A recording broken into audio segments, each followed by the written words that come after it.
Act, Section 551.043, Texas Government Code. Public notice: the use of cell phones, cellular phones are prohibited in the City Council chambers during meetings of the City Council. Members of the audience will be provided an opportunity to address the council during public hearings and during action items. Please speak into the microphone located at the podium. State your name and address. If you have a petition or other information pertaining to your subject, please present it to the city secretary. State law generally prohibits the council from discussing or taking any action on any issue not included on the agenda. But if appropriate, the council may schedule the topic for future discussion or refer the matter to staff. No personal attacks on council members or city staff will be allowed. The mayor may call a point of order to stop the personal attacks. If an individual continues to personally attack elected official or staff member in a meeting, they may be barred. Call the speaker to order. We'll have the invocation by a former city member, council member, and also our minister, Nancy Antrim.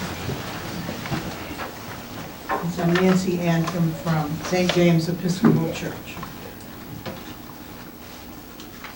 Let us pray. Almighty God, our Heavenly Father, send down upon those who hold office here in Alpine your spirit of wisdom, charity, and justice, that with steadfast purpose they may faithfully serve in their offices to promote the well-being of all people. Bless our city manager, our mayor, and our council members, and give to them patience in dealing with each other and our community. Bless our finance director and guide her in her duties to safeguard our city's finances. Bless our office staff that they may fulfill their duties to the best of their abilities. Safeguard those working within our city, the police and sheriff's department, our volunteer fire department, our park and roads department, our gas department, and our water department. Bless all those who work for Alpine, helping to make it a safe and pleasant place to live. And bless our citizens with peace and security. Amen. Amen. The pledge. Pledge allegiance to the flag of the United States of America and to the republic for which it stands, one nation, under God, indivisible, with liberty and justice for all. Honor the flag. Pledge allegiance to Texas, one state, under God, one and indivisible. Thank you. Okay. City manager, do we have a quorum? Mayor, you do have a quorum. The notice was posted in accordance with the local government code on 1 p.m. on February 1st. Thank you. And today we have some recognitions and their birthdays. Randy Guzman, who's actually a belated birthday, his was back in December. And Brenda Chambliss, Abel Hinojosa, happy birthday. No way. There's no way. Was it? You know who's... Oh, Hinojosa, I'm sorry. I couldn't afford it. I couldn't afford the. Different guy. And Jennifer Patterson. Okay, we're going to go on to reports. And I have a report. I've been driving around the last few months, different neighborhoods and whatnot, and we seem to be having a problem again with illegal dumping. And that's mattresses. I guess Santa Claus bought a bunch of brand new mattresses or whatever, but now they're all over by the dumpsters. And they're a health hazard because they bring in insects and rodents bring in feral cats and other animals which could be hazardous to the health of the public. So please report that to APD if you see one doing that. Also, I've noticed there's folks that are doing remodeling and taking their old mortar and whatnot, sheetrock, and throwing it in the dumpsters. That's illegal. That's strictly for household goods that should be taken to the dump and disposed of there appropriately. Yes, sir. They collected in January, I believe, but there was nothing in the paper about it. And I don't listen to the radio and I don't visit the city website that much, but that's where some of the problem comes that people don't know. Well, I mean, we've been doing this forever, so, you know, people know that we do pick them up on a quarterly basis. And, you know, I preached it, I put it in the newspaper on the illegal dumping, okay? Also, we just had to drive on tires. There's slews of tires all over the neighborhoods out here. And again, that brings in, you know, insects and whatnot, and it's again another health hazard. So you see somebody doing it, please, you know, tell them not to do that, keep them in your yards, and on tires, make sure they're emptied of water and whatnot, okay? So with that said, I'll move it over to the city manager. Mayor and council, I'm not sure how your agenda reads. Says yes. Yeah. Yes. Okay, well, should have said TCEQ. Okay. That's close. So just briefly, I wanted to follow up on my meeting with TCEQ and let the council know that while I was able to recover the deferred discount on the fines from TCEQ, I wasn't able to get much further than that because of the length of time that had progressed from the time of the notice. The deferred amount was just under 10,000, and we did get some additional information on some other programs that could help kind of hold off some fines here in the future that we're going to be enlisting the city of Alpine in, which is some local government assistance programs and some finance management technical support training that they have. And that was pretty much it on my report. Okay. So you say 20%? Yep. Yeah. Good. More or less. The trip was worth it. Yes. Pay for itself easily. Yes. Okay, thank you very much. We'll move over to city staff updates and city manager. First, if we have the quarterly report on the police department and animal control by Lieutenant Fierro, and then he'll follow up with the annual racial profiling report.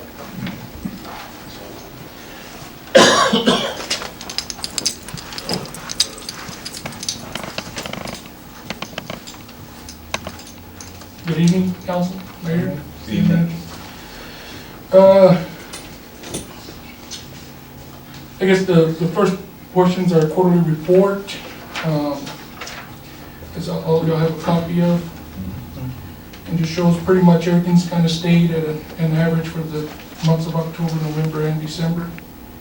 No spikes really seen. Although December was about 20% higher than normal. Is that kind of a typical December in terms of calls for service?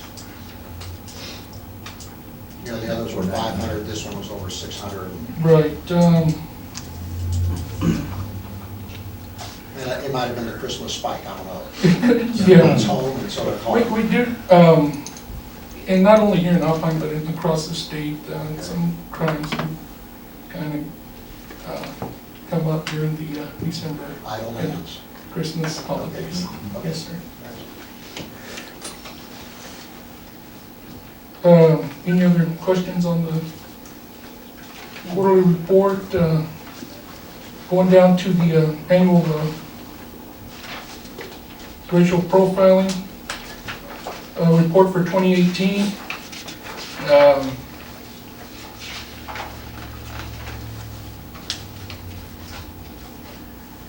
Just going off the letter that the Chief Scout wrote, since January 1st, 2018, the City of Alpine Police Department, in accordance with the Texas racial profiling law, Texas Code of Criminal Procedure, has been collecting police contact data for the purpose of identifying and responding, if necessary, to concerns regarding racial profiling practices. It's my hope that the findings provided in this report will serve as evidence that the City of Alpine Police Department continues to strive towards the goal of maintaining strong relations with the community. The components of this report provides the statistical data relevant to the public contacts related to traffic stops made during the period of January 1st, 2018 through December 31st, 2018. The information in this report is compiled from data received or generated by dispatchers and officers of the department and is accurate to the best of my knowledge. The data collected has been submitted to the Texas Commission of Law Enforcement as the racial profiling report, and a copy of this report is attached to for review. It's my sincere hope that the channels of communication between community leaders and the City of Alpine Police Department continue to strengthen as we move forward to meet the challenges in the near future.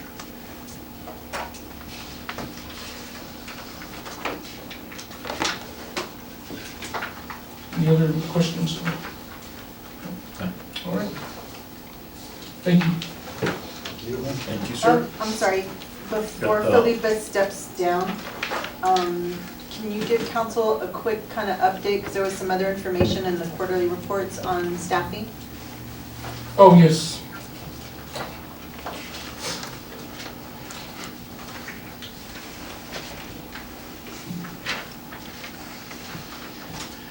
On the staffing portion, one of our administrative assistants to our HIDA task force, Maria Guadalupe Rodriguez, affectionately known as Miss Lupe, passed away on October 15, 2018 at her home after a sudden illness. Lupe had served the department as an administrative assistant assigned to the Alpine Multi-Agency DEA HIDA task force since 2001. Ms. Rodriguez previously received an award from DEA for her contributions to both DEA and HIDA for her years of dedicated service to law enforcement. In August 2018, Ms. Rodriguez was again recognized by DEA Special Agent in Charge Kyle Williamson of the El Paso Division for her outstanding work and contributions to the DEA and HIDA missions, while on behalf of the Alpine Police Department. Also, the department has one new dispatcher who's completing his initial training, and we recently hired 2 full-time and 1 part-time positions who are beginning their initial training periods.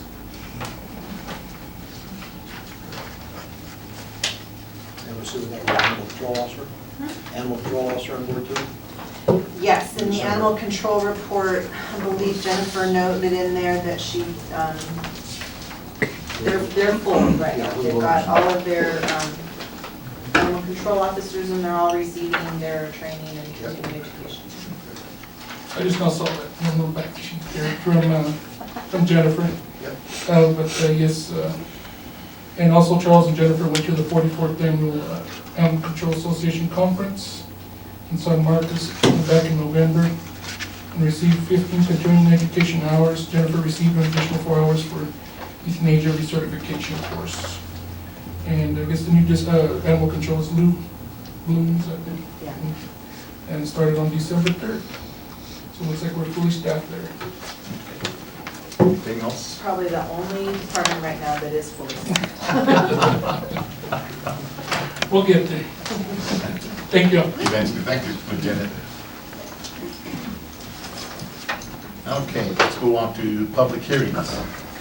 Our first public hearing is to obtain citizen views and comments concerning application for the rezoning, or for the zoning change from R1 to R3 legal description of a 5.475 acre tract of land out of section 102, lot 9, G, H, and S and A Railroad Company survey being out of a 10.16 acre tract of land described in book 324 at page 164, both recorded among official public records of Brewster County, Texas. Record owner is Brad M. Ovick. Okay. Any comments? Yes, sir.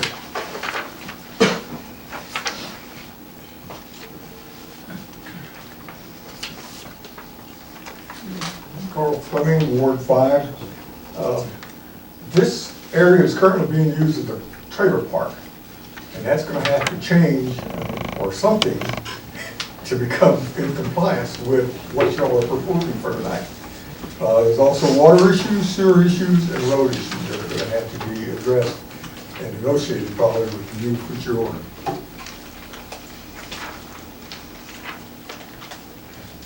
Thank you, sir. Yes, ma'am.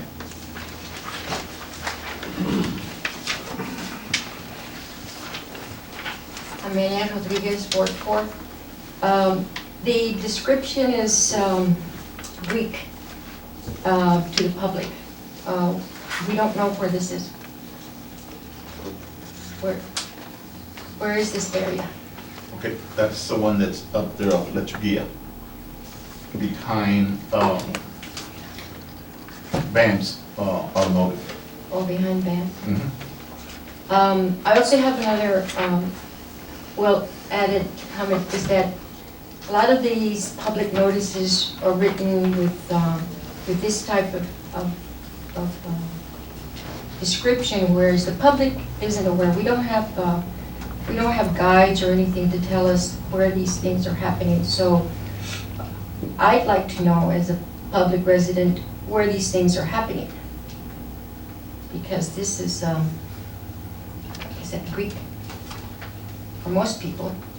I asked at the city office if any of the employees here knew where it was. Nobody knew. So I'm not the only one who doesn't know where these things are happening, because you give a legal description, but you don't give any other information for the lay person.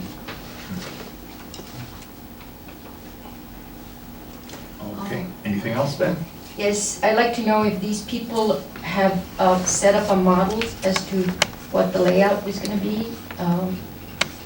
You know, have they given the public any kind of layout sample, anything like what the layout is going to be, how it's all going to be set up? City manager, do we have a, We're just allowed to hear comments. okay. But this is probably what, part 3 of this process. So all the other items were addressed before, Okay. Items were addressed before at previous public hearings. as to the model. Well, there is no model, it's a future development. Futuristic. So if they don't have, if the rezoning doesn't happen, then they won't proceed to the next step, which is to provide the city with a preliminary plan of that development. But isn't it necessary that the public know what the layout is going to be? Is it going to be, No. No? No? You just approve things blindly? No, No? no. And that's all you're allowed to say? No? It's a process. So the first part of the process was annexing the land. Mhm. The second part is allowing for the rezoning, and then the third part will be the submission of that. So the city council and the public have been provided the information necessary to make the decision. There's no final layout of that development until this happens. So you'll approve R3 without knowing what's going to happen? What kind of model? Well, we know what kind of use it will allow. You're going to tell me that that's already been discussed before? Yes. Anybody else? Okay, seeing no one else, let's go ahead and move to item B. City manager. Mayor, this public hearing is to discuss the community development needs of the city of Alpine prior to the proposed submission of a program year 2019-2020 Texas CDBG application to the Texas Department of Agriculture, Office of Rural Affairs. Okay. Do we have any comments? Community development needs, could you expand on that, Wade? So the Community Development Block Grant Program allows for various community needs. It can be for water and sewer, for streets, for the rehab of housing, it can be for parks, it can be stormwater. And this is really the opportunity for someone from the public to come and express some needs that may be priority for the council to consider before the preparation and submission of this application. So once the needs are presented, then it's who prioritizes them? We do, or council? Council ultimately decides what the application will be for.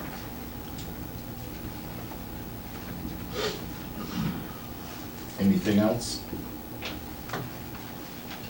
Let's move on to C. City manager. Mayor, this public hearing is to obtain citizens' views and comments concerning a conditional use permit application. Property identification, street address is 1006 Madawan Drive, Alpine, Texas. Legal description is Alpine Country Club Estates.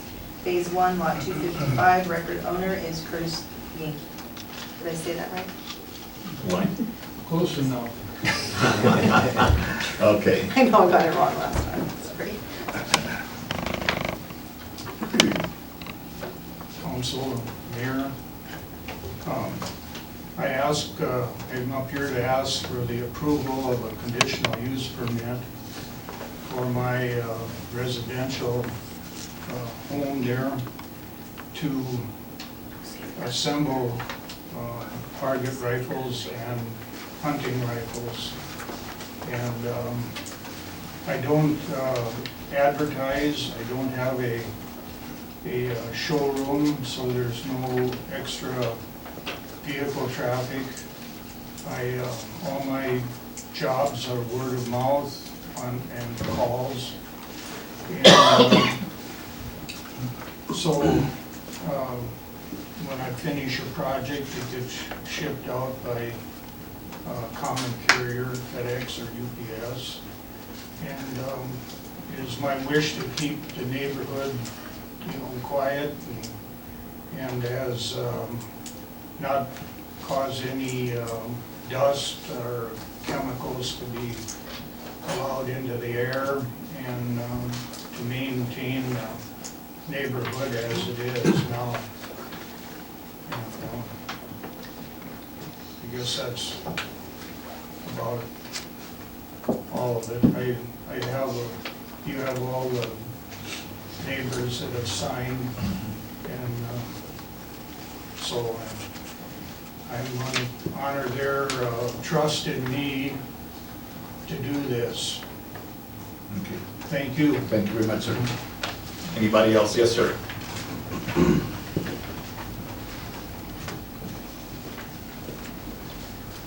Carl Flaherty, Ward 5. The only reason Mr. Junkies had to come before the city council is because he has to have the city's approval before he can get a federal firearms permit. If he lived in the county, there would be no problem at all. Okay, thanks, sir. Okay, anybody else?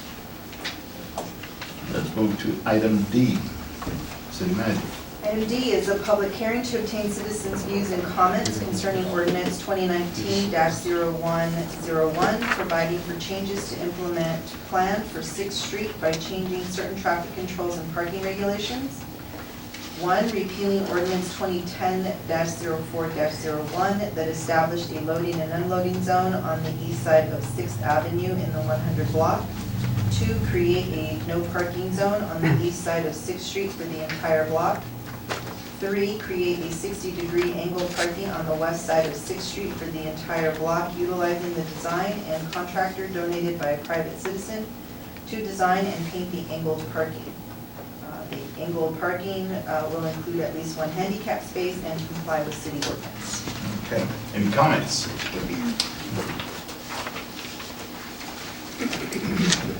Yes, sir.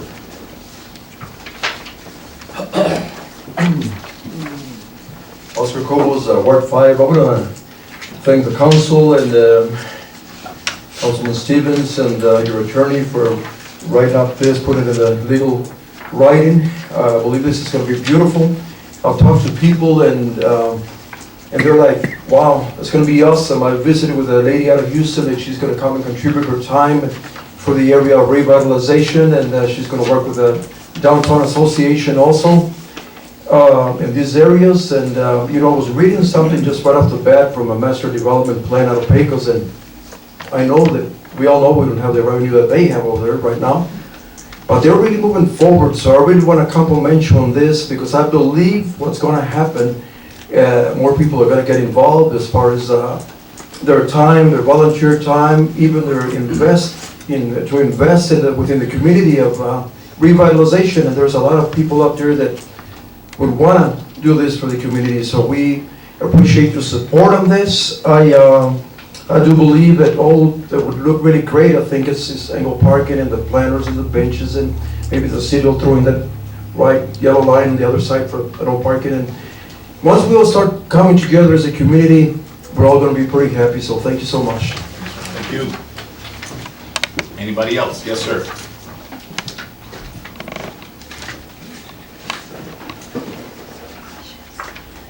Carl Flaherty, Ward 5. One problem that you're going to see is you're going to have more people screw up their front bumpers.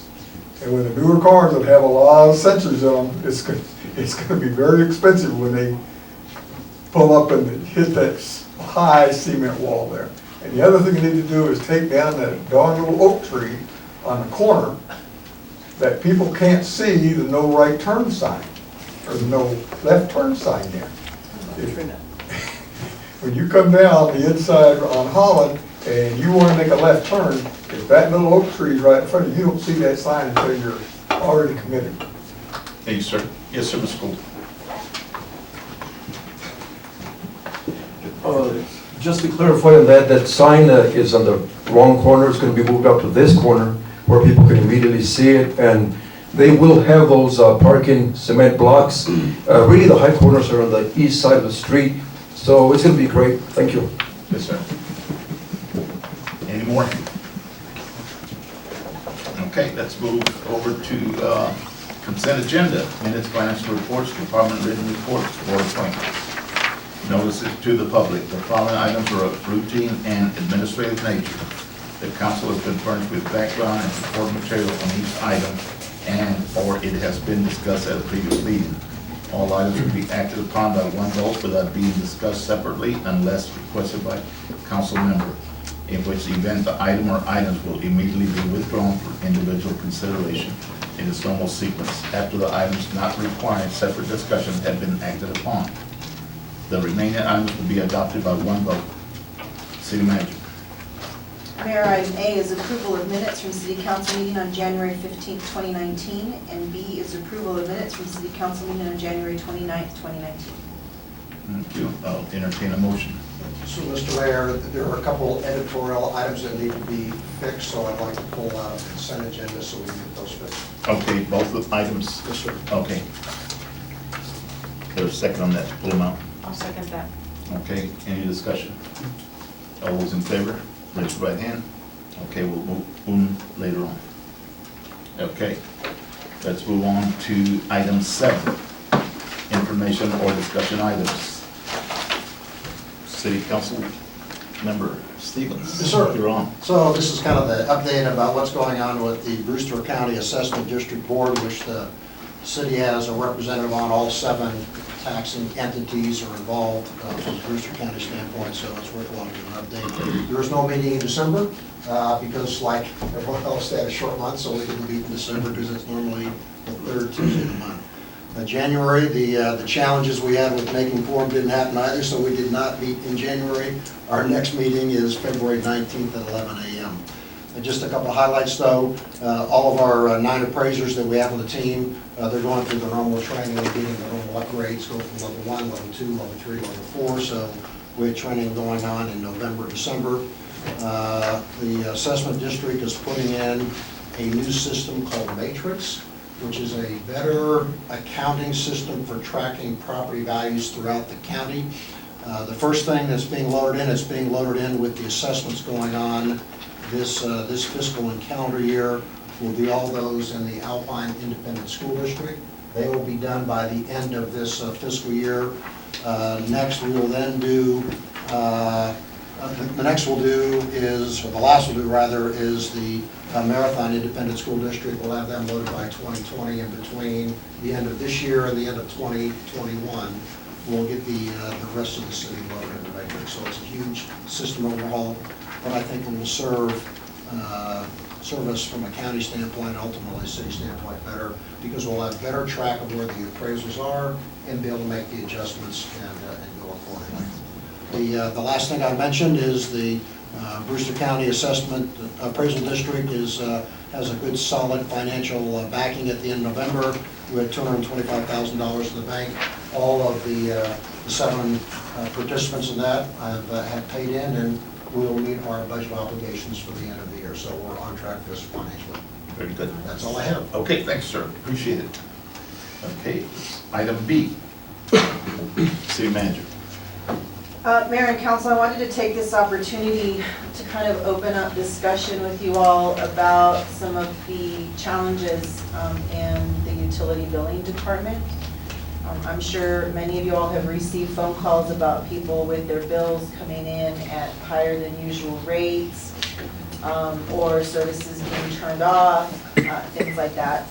And I wanted to kind of remind you all that handful of months ago, we talked a little bit about a utility billing ordinance that was consistent and complete, as well as some sort of authority from council to use discretion to waive some of these charges or fees when appropriate.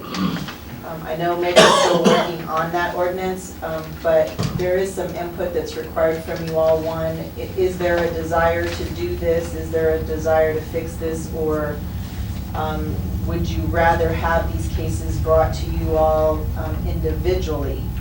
And to give you an example, for a while, we've had one meter reader who goes out and reads the meters, and there have been issues with meters. There's also been issues with estimating usage on those meters.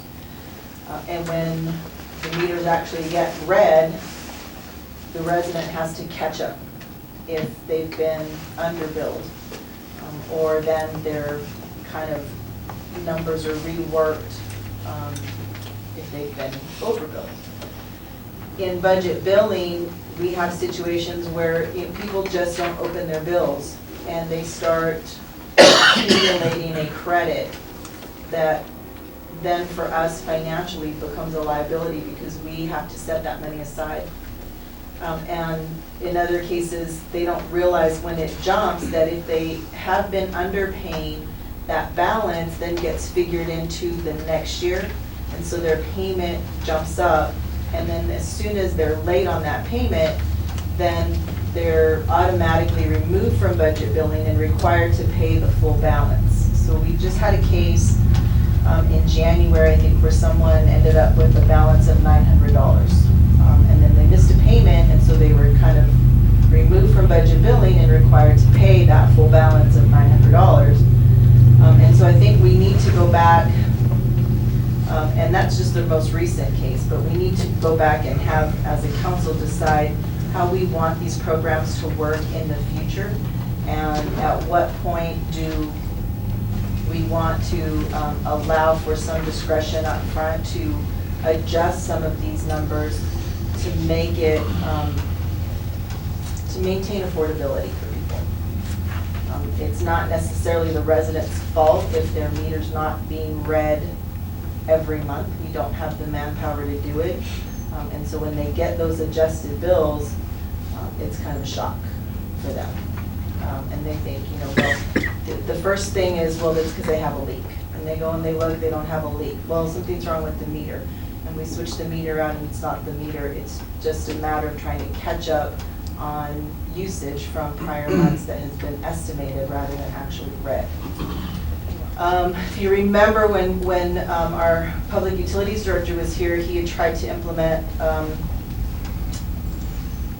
a program where all the meters would be read and everyone who worked in the water department would go back out and read the meters. And that was something that had been done in the past, and they would take probably a week, and everyone, just like the gas department does now, go out, read all the meters, and there were probably less problems. And over time, that's evolved to this kind of one man trying to do the meters. And while Chris was trying to get people back in there was, the question of kind of, I shouldn't say question, but discovery of some illegal uses of water, some illegal taps on water, some people who had meters but were not even receiving bills because for some reason they've fallen off the billing cycle. Probably at some point they had a credit and so they stopped sending the bill and then nobody ever kicked it back on to send the bill again. And so as we kind of work our way through that back to getting to where we need to be, it isn't entirely the residents or the property owners' fault. And so we need to be able to have some kind of discretion to say, okay, we're going to make an adjustment for this. We're not allowed by law to subsidize. We're allowed to set up some affordability measures for budget billing. We have a responsibility also to make sure that we're being diligent and reading meters, and we have to get back to that. And as we move closer to that, there are going to be more and more of these issues and situations that have to be resolved on a case-by-case basis. But again, does council want to review those and determine that degree, or is that something that we can put into the ordinance to leave kind of at the discretion of the building department and or the public utilities director in the future? Well, I for one am not for a resident being overcharged on something that's not their fault. I think we need to really address that issue, and I think we need, as a council, need to sit down and really study it. It's not gonna be an easy fix or an easy decision, but I feel that we do need to really take a good hard look at it as to how we want to approach this. I mean, I know, my bill came at $200 one month, and all of a sudden it shot up to $900, and, no water leaks, whatnot, it's not my fault, so I think we need to really sit down and address that issue. I don't know how council I feels agree about with you. this. I agree with you. So we're suggesting maybe a special workshop meeting where we get together, analyze the issues, and come up with alternative solutions. Yeah. Okay. Well, yeah, and I think that's as we move forward into this, and we're talking about, at what point does council may want to come back and say, well, we're okay giving someone the authority to waive these additional charges in particular situations up to a certain dollar amount. And then you may decide that above that dollar amount, you all want to be the ones who decide how much of that would be waived. And it's different on a case-by-case basis. You really have to look at usage and what are all of these situations and how old is the meter and, when was the last time it was physically read and those types of things. And so we do the best we can with the ordinance the way that it's written. And this particular case for the one in January, we ended up working out a repayment plan on the balance so that they could keep their water on. With the understanding that they could not miss a payment, because at that point then we would not be able to have any, we would not have any means to help them at that point. But again, as how you guys want to see it, how you want to do this moving forward, again, the budget billing process and setting that program up to be consistent, because they are different between the gas and the water, they run different. And I guess the keeping up and the paperwork and the billing part of that is something that you all need to be aware of as to how it got to where it is right now, and to kind of give us your vision how you want to see that in the future. So we can do it as a workshop, or if you want to see a draft of what Nick's been able to put together and then kind of pick that apart, it's really up to you all. So we need all the information we can on it, because we're not all knowledgeable as to how the meters have been read or whatnot. So I think looking at what Nick has put together, plus in talking to you in the building department, we can come hopefully to an equitable solution, what's fair to the resident. Because there's some that get skipped, for whatever reasons, and like you said, they fall off the records. So I think it's going to be something that we really need to look hard at it. Also, are we put anybody extra to read the meters? We've tried. I think we've talked before about some of the challenges in the water department. Those continue. So. Who manages the water department? Who manages it? Well, Johnny Marquez is the manager and Mike Macias is the foreman. But I'm going to say these kind of issues have been kind of coming up for a while. Because in some cases, we're losing a lot of revenue and stuff, but yet again, like I said earlier, I don't want the resident to be penalized on this because it's not their fault. Well, yeah, I mean, if we're estimating their meter usage and then someone shows up and, hey, we've been underestimating this, and then they get the big bill because we're catching up, it's difficult. Well, and that could be a undue hardship for a lot of the folks of Alpine. Because, I mean, let's be honest about it, our income level here is not is great. So it does put a burden on that. So, yeah, that's something that I think we need to really, really look at hard and come to a resolve on it soon. On the, can you give us an update on the internet water sewer billing system? Is that working pretty good? Where people are getting basically a notice of their water bill over the internet, and then they pay through the internet. Is that functioning pretty well? To my knowledge, it is. Yeah. I wouldn't have any specific information on that. I know that we'd like to get more people enrolled in the automatic payment part of that. Because receiving your bill is just half of it, the other half is actually paying it. And that would be, you know, if we could increase that number, that would be great. But I would say that I wouldn't even be fair for me to say what that percentage is on those programs. Apparently, we don't have a high count of enrollees with that plan. Yeah, but my view is it's worthwhile to get our input, but I think we want to give the city and you all the flexibility to manage this in a way that makes sense. So I think from a council standpoint, if you put together a draft document and then bring in some examples about how those would be handled in the sorts of cases you're seeing, you know, ultimately, if you got a high meter read or a low meter read, it's going to balance out at the end. The struggle is most people struggle with that when it's been low, low, low, and all of a sudden they get whacked, and how to handle it. That's not fair to that individual. But there's also the challenge about how do you balance out when they actually did use more water, because it's a consumable, and there's no real good ways for people to track it. So I think we want to look at what's the process, how you're going to work it, give us some examples, and then provide latitude to you all, because I don't think council wants to spend the time adjudicating every doggone meter issue that bubbles up. That's all we'd be doing.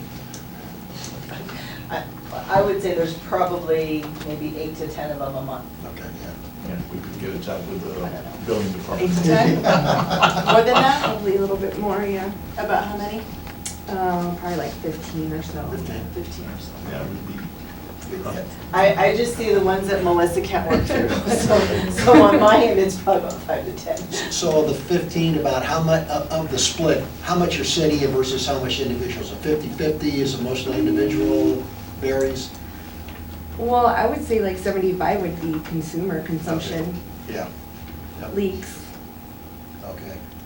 They don't realize they have a lot of That'll- leaks. yeah.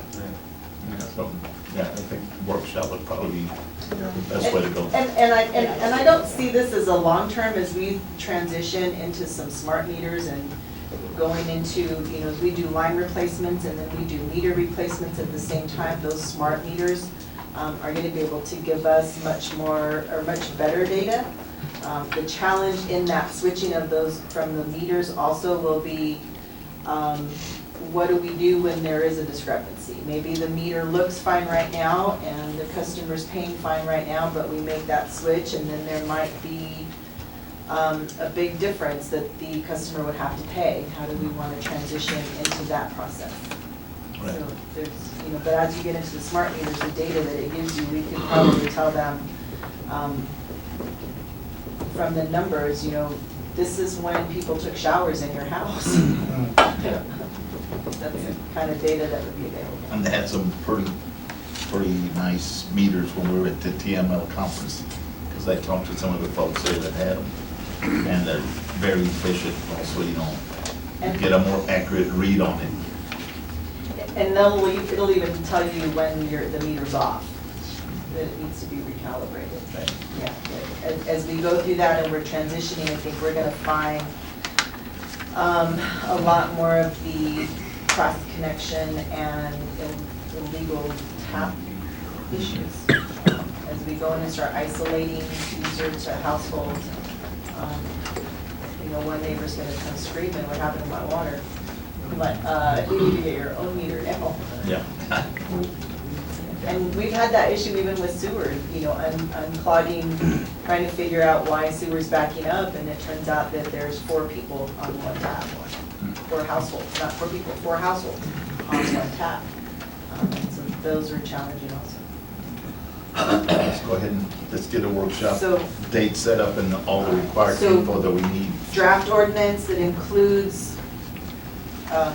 Examples? The examples of it. examples, but you want to see some discretion in taking care of those on our own, Yep. and then processes on the budget votes? Yeah. Okay, anything else on it? Okay, let's go ahead and move on to the action items to be accompanied by a brief statement of facts, including where funds are coming from if applicable. Action items limited up to 10 per meeting. Citizens are allowed to comment, limit to 3 minutes after being called upon by the mayor. Citizens are required to state their name and the ward in which they reside. Priority will be given to the citizens of Alpine and those who own business or property in the city. Individuals who do not live in or own business or property in the city limits of Alpine will be allowed to speak at this time available. Item 1, city manager. Mayor, do you want to go back up to the minutes?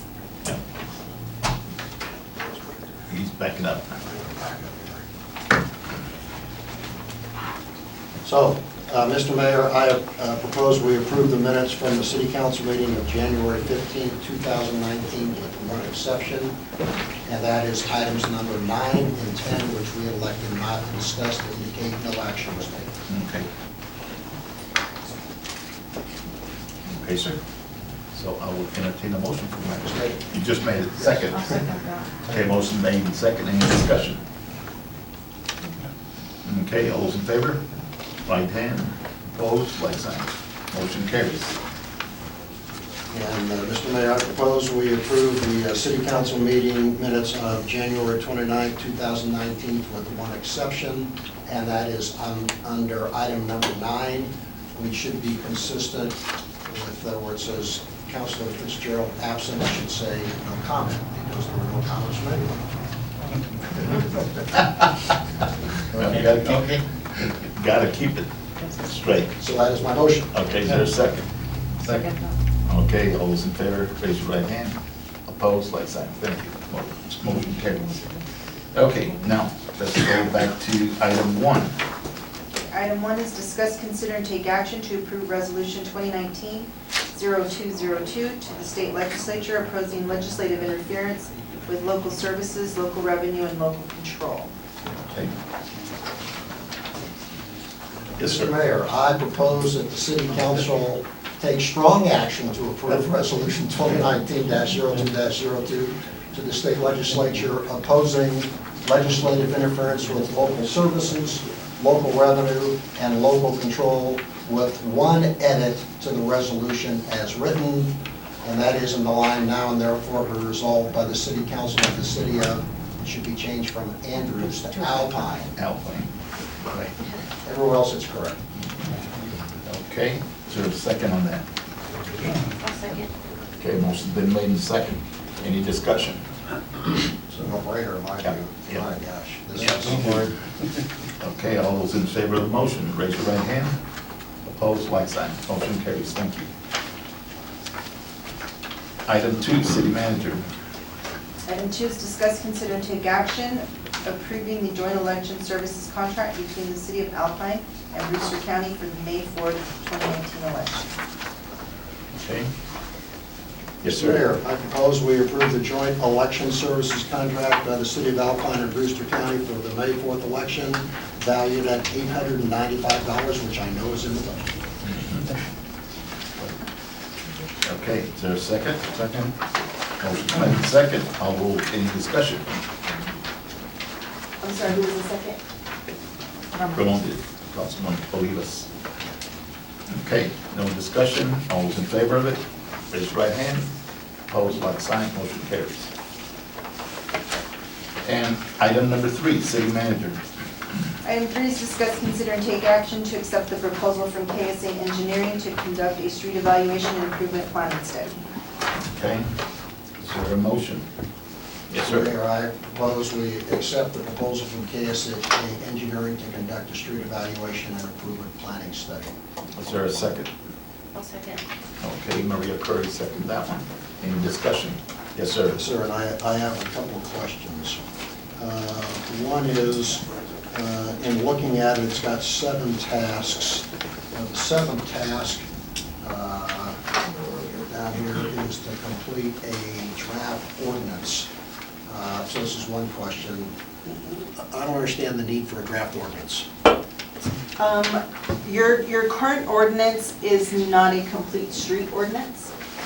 Okay. And so a complete street ordinance looks at or includes the requirement to meet certain minimum transportation standards, Okay.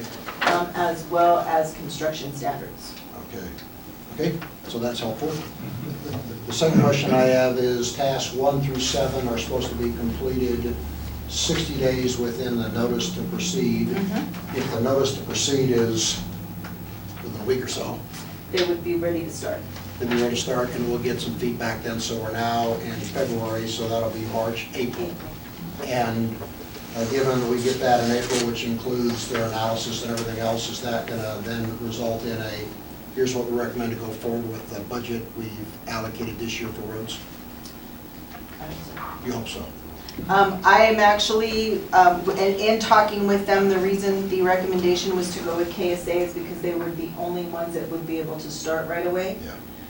And in speaking with them, there would be actually certain portions from task 1 through 7 that could be done in the next 30 days. Great.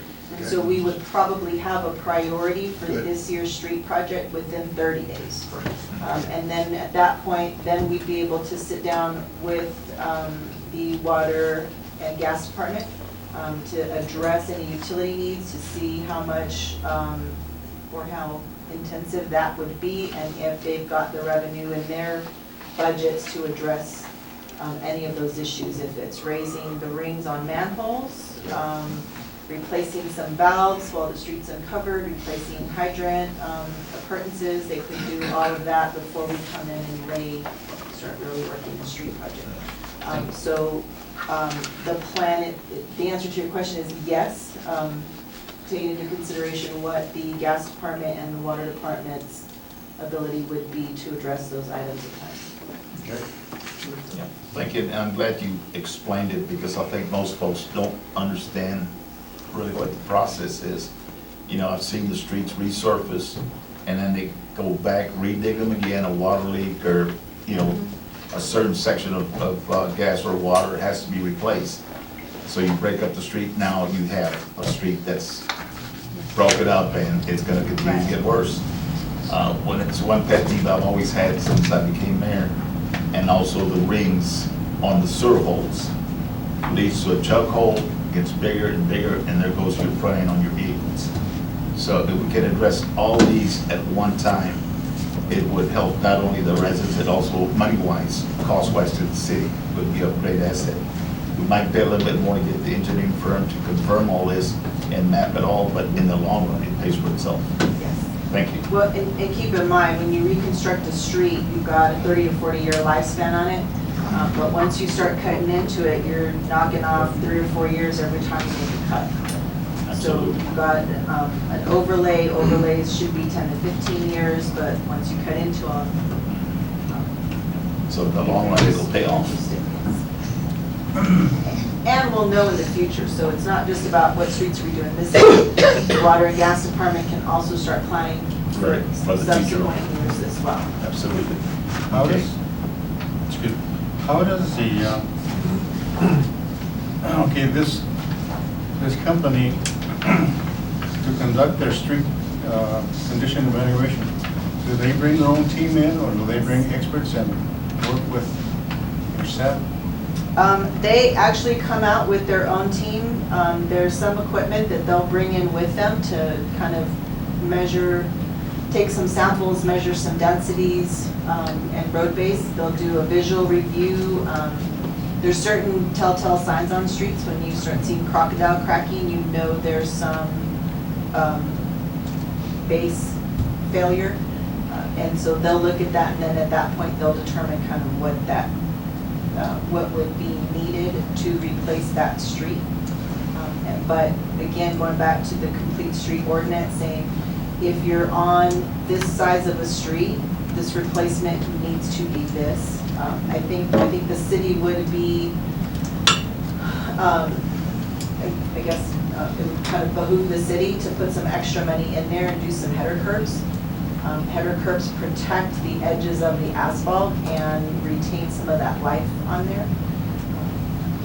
That ordinance may have that. It may call for some rolled curbs in other areas, and in some areas that, depending on flow, for stormwater, might call for some other things, but moving forward, then we'll know where to look for these things on the streets. But yeah, they'll do a visual, they'll do some testing, and then that'll determine what type of repair or replacement for each of the streets. But they come in with their own team for it. And where are they coming from? This particular group is coming out of San Angelo. The project proposal total is 49,426. But as I look down the basic task items and then the additional tasks, are all of these things necessary to be done by them? Or is this just part of the job description that we have to adhere to? For example, under the additional tasks, they say they will actually prepare a public council presentation, and this is their analysis of what they completed for the council's review and approval. Right. And, okay. So And the reason those are additional, and it's really up to council, you can take items 1 through 7, and then just read through it and do your own homework, or we can have them come in, do the presentation, explain what all they provided us with, and that's kind of why it's in there. If the council desires at that point in time, let's do a public hearing on this or a public meeting, they'll come out, address public comments as well as council comments within that final plan before they finalize it, tie it up, and hand it over to us. Yeah, that's what I was trying to get at. Oh, okay. I was like, yeah. They would be the ones that would have to do that. And if I understand correctly, right now we do have in the budget 20K. Yes, we did set aside 20,000 for it. Where is that coming from? You mean the additional? The additional at this point would come out of the capital improvement line item in the streets.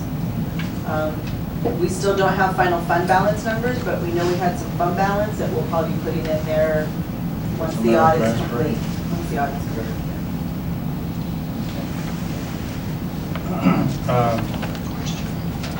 I like the proposal is fine. The other question regarding the proposal, have you, I guess, checked on project experience? Are you're a good group? Reliable? You're satisfied? Okay. The only other thing I would like to add is regarding these physical street condition evaluations, and I'm thinking more for the money. In the future, could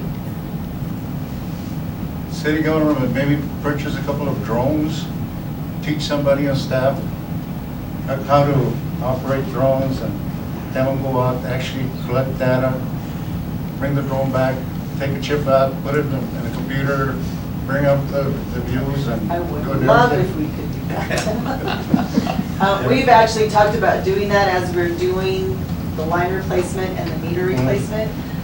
Sending someone to do some GIS training and look at maybe some software for one of the departments for all of them to use to keep all this data for example, this fire hydrant project. Once it's done, to be able to accurately map using GIS where these hydrants are, what size they are, depth, where the water lines are, where the sewer lines are, gas lines are, and be able to pull up a map that basically would have 5 or 6 different overlays of our infrastructure. At the last Can we TML afford it meeting right now? No. in Fort Worth, it was amazing. There was one vendor Yes. that had these huge drones, and they weren't that expensive, maybe between $9,000 and $10,000. But he was explaining to me how smart they are nowadays. Anybody can be out in the field, they can live take off and, you know, do all sorts of data collecting. For some reason, there's a disconnect between the controller and the drone, it'll come back to where it took off. Yeah, now they got that capability, others just kept on going. Yeah. And you can get drones of different values also. Yeah. Yeah. But anyway, something to consider. Anything else? So I just have a couple other questions. Yes, sir. Just from a, and this is a nit, this is probably a main question.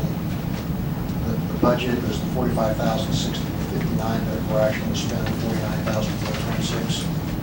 I'm just looking at what the proposal is from the county. Do we not pay tax? We do not pay tax. Okay, so that's the difference. Okay. Yes, we do not pay tax. Okay. And these 4 additional items, will they be done within the 60 days as well? No, 1 through 7 will be completed within the 60 days, unless, of course, they get ahead. Okay, and the rest will be done, because I'm just thinking about if we're gonna do public council presentations and all that stuff, we're gonna have to make sure we get that on the agendas. Any more discussion? Okay. Yes, sir.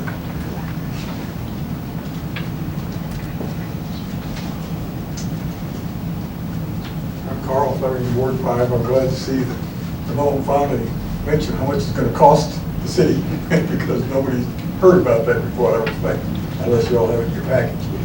But also, you mentioned GIS, and we don't have a GIS person. We don't have the software. We were supposed to get the mapping machine fixed, but are they going to have this stuff computerized? And if they have it computerized, they own it, basically. They give it to us, but you better have that specialized, that all that hardware stuff goes in so it's compatible to a GIS system, because this city needs some GIS work done. We own it. Yes, sir.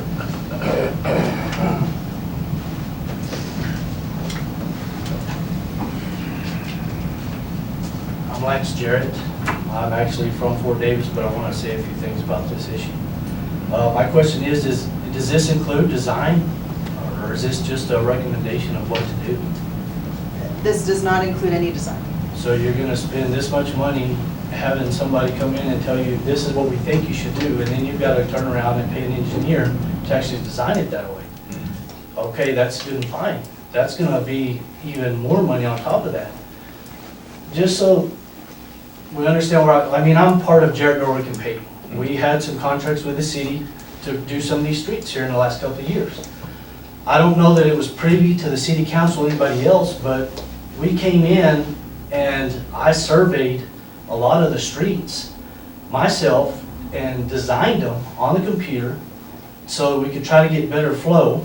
And I also came back to the city manager with about 3 options. This is what you really need to do, this is the next best thing, and this is probably what you can afford. Well, always we went with probably what we can afford, because when you go back, an engineer is going to give you top of the line, and it should last 25, 30 years, I'll agree.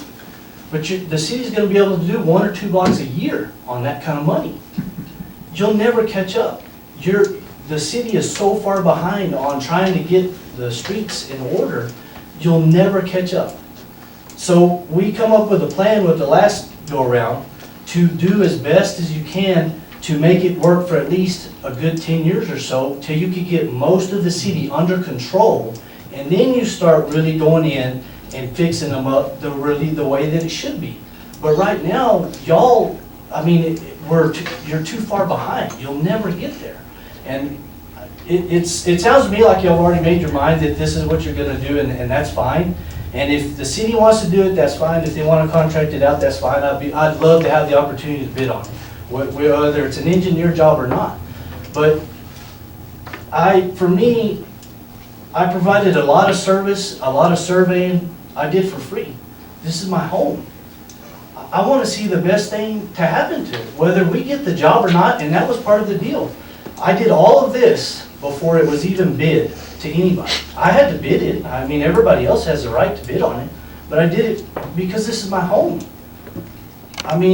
So to go out and pay somebody this kind of money just to, well, we think this is a good idea.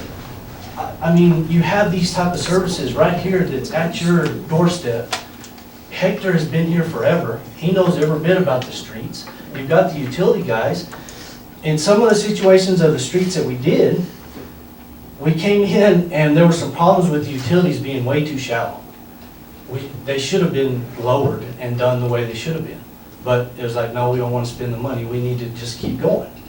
Well, but I don't know that anybody was really privy to any of that information. So in doing this, me personally, I think y'all are spending a lot of money in an area that you don't need to do. And you're also taking the time. I mean, you're another year behind. You're another year behind. You're never, ever going to catch up. And I hate to see that. So just, that's my opinion. I wanted to let you know about it. And I also wanted to convey that I would be more than happy to sit down and talk to anybody that would sit down with me about the city streets, because this is my home just like anybody else's. And I want to see it do good. I want to see good in this town. So I wanted to throw that out there before y'all made your final decision. Thank you. Okay, Lance, thank you. So I just want to remind you this, so the last time the city had a plan done was in 2001. And basically this just lays out the priority for the streets and the needs based on that priority. Ultimately, whatever happens on a year-to-year basis is up to council and whatever the budget allows. And it's a planning tool. What, like 20, 30 years behind in streets, in some streets? Probably. Yeah. I mean, and there are other alternatives to it, but, you know, how it progresses in the future is still always up to council.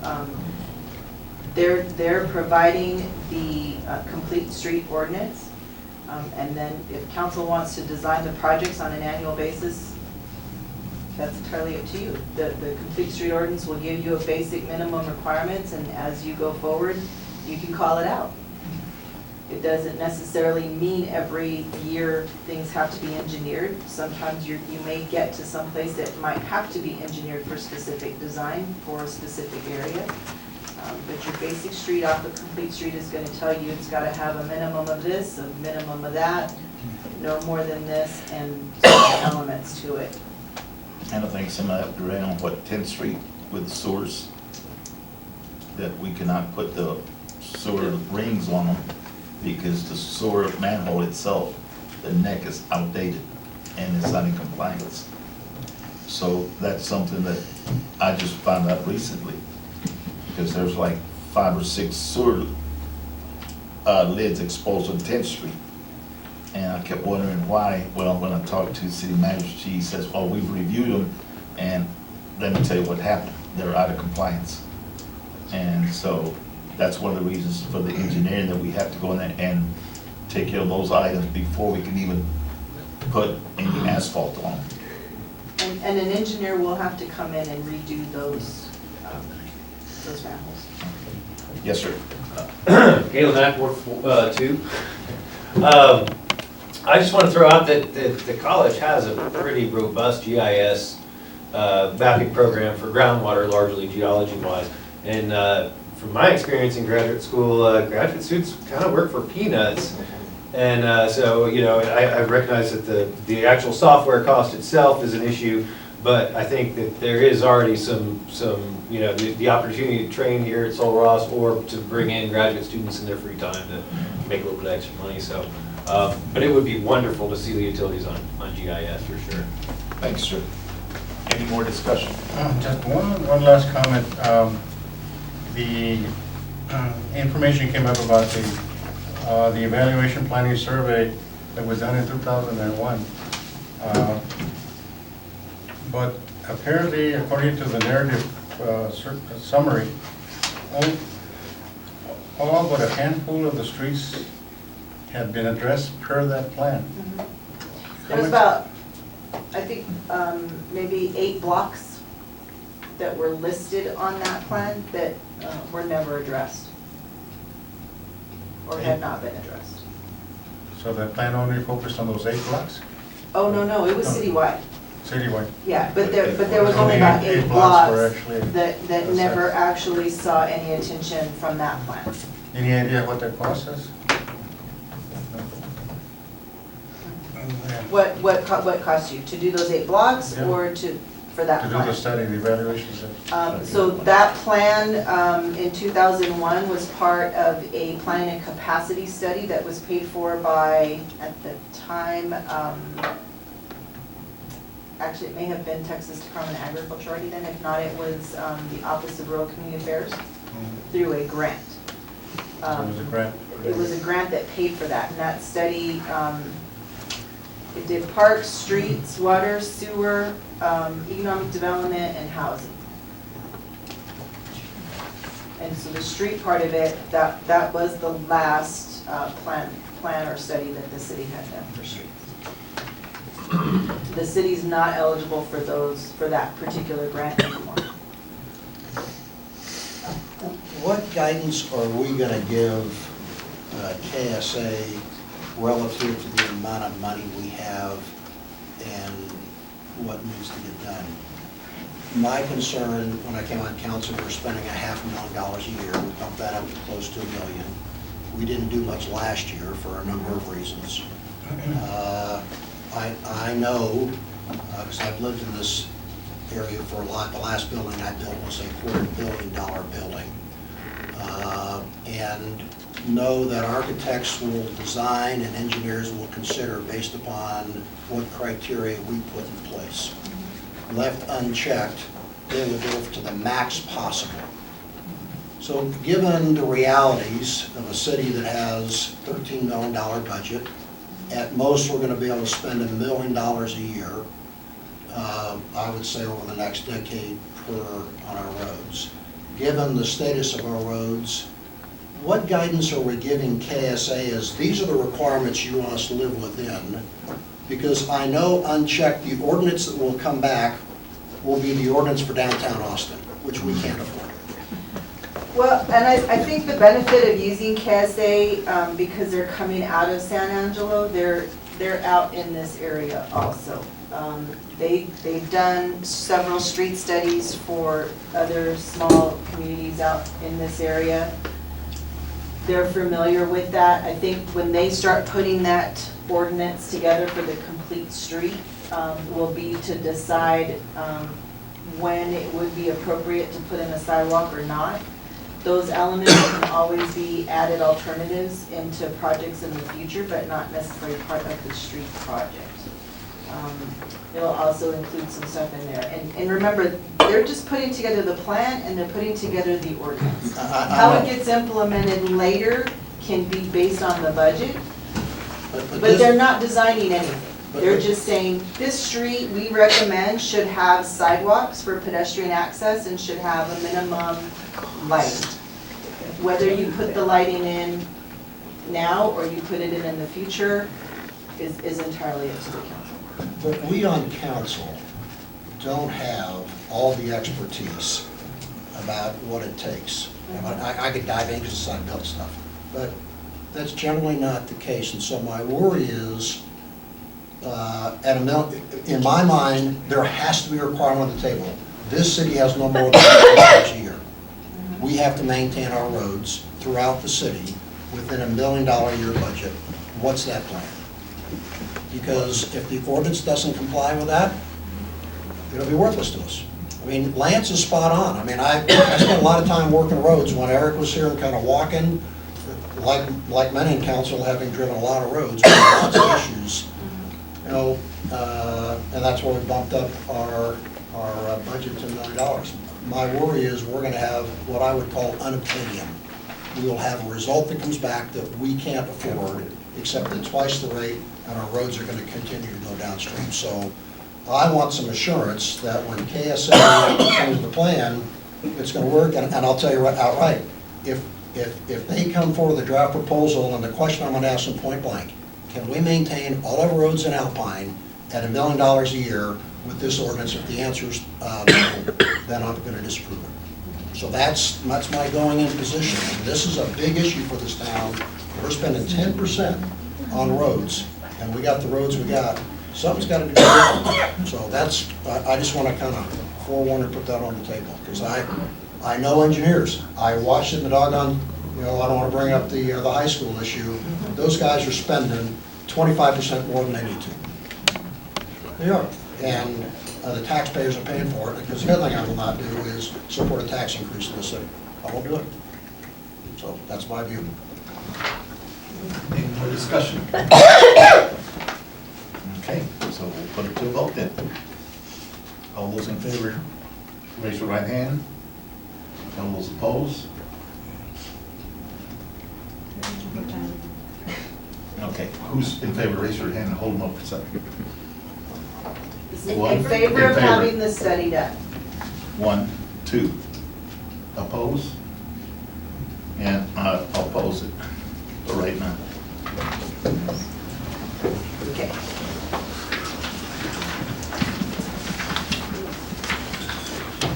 Next, you have to discuss, consider, and take action to award a professional service contract to Park Hill Smith and Cooper for the purpose of providing management assistance for a small public water and wastewater system. Entertain a motion. So I'll get the dialogue going. I'll propose that we take action to award a professional services contract to Park Hill Smith and Cooper for the purpose of providing a management assistance for a small public water and wastewater system at a value of $150,000. Is there a second? I'll second. Okay. Any discussion? Yeah, no, I got lots of questions.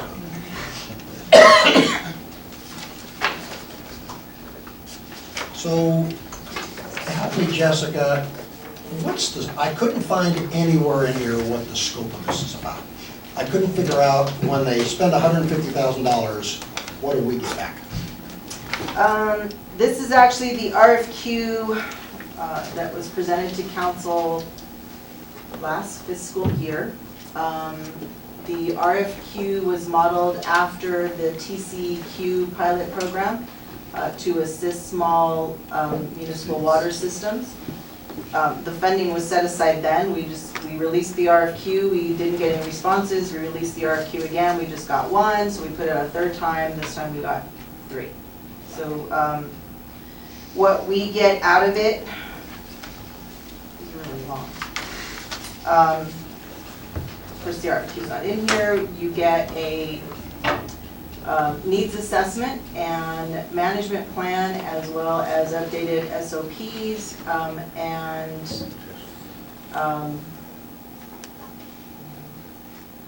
a strategy to move forward when it comes to applying for water development funds. Again, prioritizing the needs for your infrastructure at the mechanical level, like what is actually needed at the plant, what's needed at the wells, what's needed at the tanks, to keep the system sustainable. The needs assessment goes through basically and prioritizes all of those elements to keep those systems running. The asset management plan addresses the lifespan of what you currently have. If there is a lot of, and I'm going to say you're going to come back with a lot of negative lifespans on them. Once that is done, it gives us a little bit more leverage in applying for funding from Water Development Board and USDA possibly to address the issues that we have in our water and sewer system. So it gives council the leeway also to prioritize after the study's done as to what we're going to go for. Will there be a rate study to come out of this? No, this does not include a rate study. The rate study will come out after this, once the needs assessment is done, because then at that point, whoever's doing the rate study can say, this is what your need is going to be over the next 5 to 10 years, and this is what your rate needs to be to address that need. I'm assuming this plan is for a five-year plan. It identifies, it assesses the needs. More likely, along with those needs, what it would cost to improve. Okay, so the planning, I think, is great, but The second thing is going out and finding funds along from whatever we can put together from our own budget.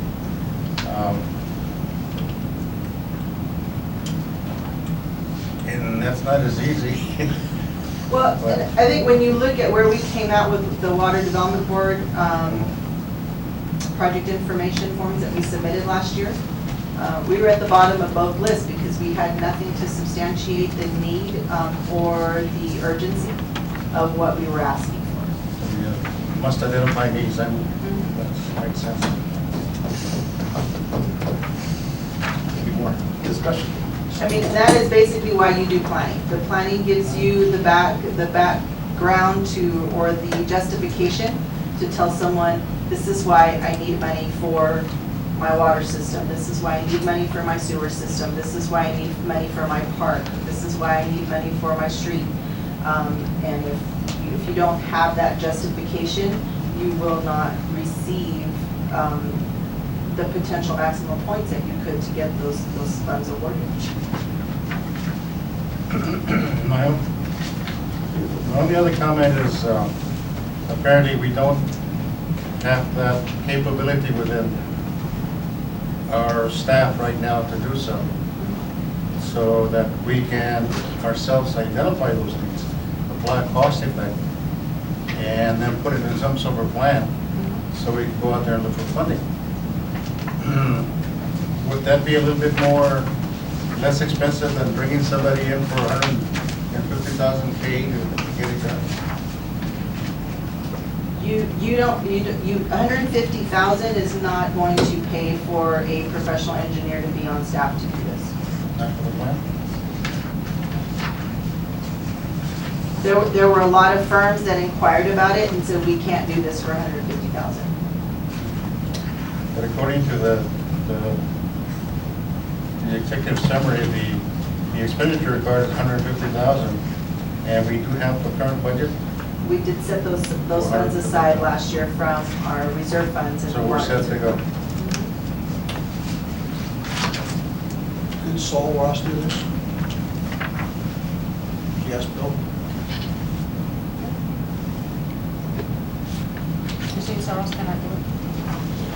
You need a professional engineer to do it. They have to seal these and submit them. Otherwise, that's why you need a professional engineer on your community development block grant. If a professional engineer does not sign and seal the budget on those applications, then the application will not be reviewed.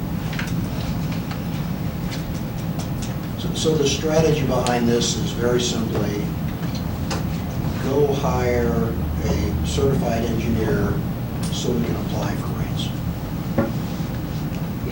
And that's simple. This will be another one where they come in with, go do this, as you said, there'll be a lot of negative years on assets, and they're going to say, you got to replace those. And all those will do is help us go after grants. So I'm sure this is a grant seal too.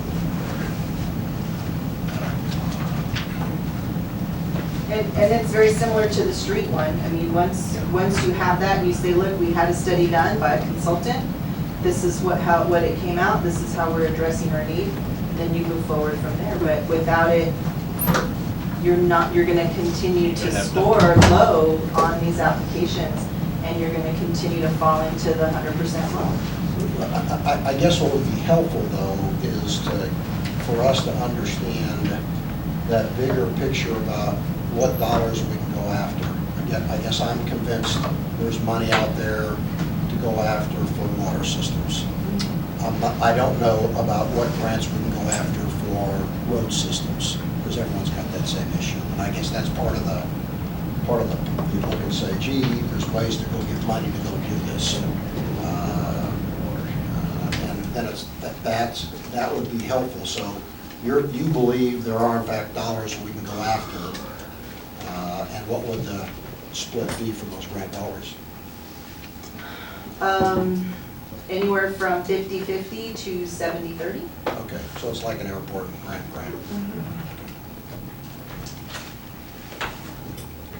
Yes, sir.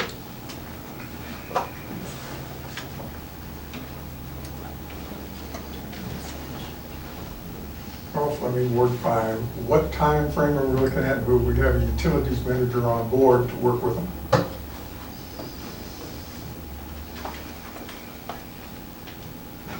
I believe the RFQ had this out to be completed, I think it was a year.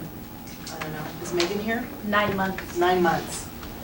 They have 9 months to complete the assessments. And hopefully we'll get a utility manager.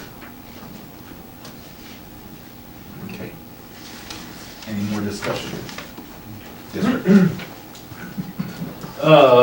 Well, in the idea that we have negative years on our utility assets, it would seem that we would need a certified engineer to redo, especially any of the main lines coming from the wells, things like that.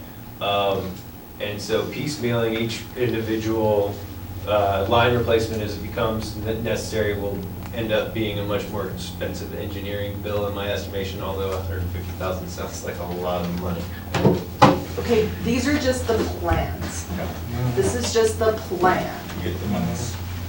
When you do those projects, for example, working with Water Development Board, we went out, we procured an engineer, the engineers put the application together. The engineer puts together the project information forms. We don't pay for any of those services until we accept funding from a funding agency. USDA, if we went after USDA, the same thing. You have to procure the engineer ahead of time. The engineer works on the project. They don't get paid until the project gets funded. So even as we're putting these together in the future, yes, funding agencies are going to require that you hire an engineer that is qualified in working in water projects or sewer projects because it's public money. They need to be assured that the design and the project oversight meets the minimum standards and is a good investment for their grant funds. You can't just dig a trench and put pipe in it. Or you could say, as you have been. Any more questions? Okay, seeing none, then we'll go ahead and move for a vote. All those that say yes, raise your right hand. Got 2. All those opposed? And this one I'm gonna vote yes. Because we do need sewer. Next one is discuss, consider, and take action to approve a resolution 2019-0201 to award a professional service contract to Emprotech, Hibbs, and Todd for the purpose of providing engineering services for the Texas Department of Agriculture Community Development Block Grant. Okay. So, again, I'll get the ball rolling. I propose we approve resolution 2019-02-01 to award professional services contract to Emprotech, Hibbs, and Todd for the purpose of providing engineering services for the Texas Development Agriculture Community Development Block Grant. Okay, is there a second? Second. Okay, motion made, seconded. Any discussion? Seeing no one discussing it, we'll go ahead and vote on it. All those in favor, raise your right hand.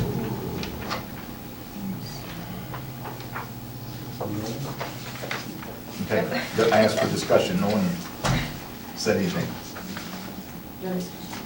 No discussion, I didn't see any discussion, so I call for the vote.